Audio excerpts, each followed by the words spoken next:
Okay, if you have liked taking my classes, if you're a former student, if you've liked my books, I know I have a lot of book followers on here, you're going to want to check this out.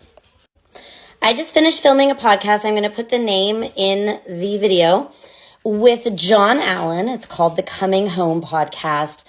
And as far as I know, we are probably the first English language podcast debut talking about the amazing rap duo, Norwegian rap duo, Karpe.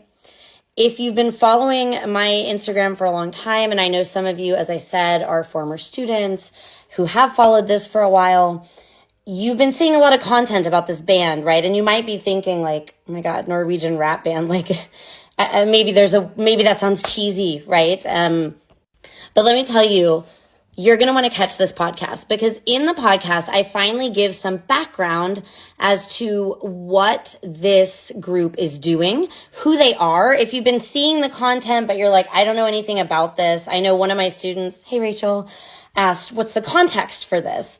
This is where you get the context. This is where you get the sort of Dr. Nixon lecture of why you should care about Karpe and what they're doing and why it should matter to you.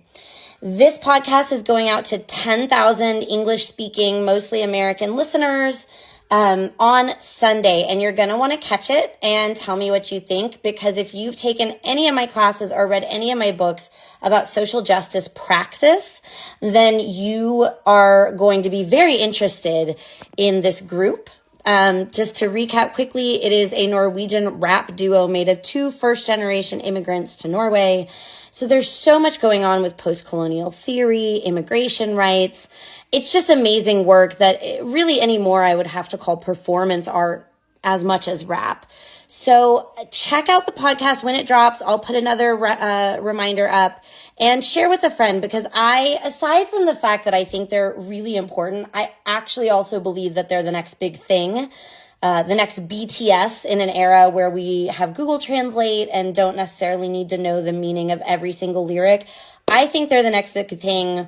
To jump on it now, be an early fan, and get all the updates of their what they're doing as they grow. Maybe one day they'll even be an American concert, and you could be one of the first to know if you start following them now.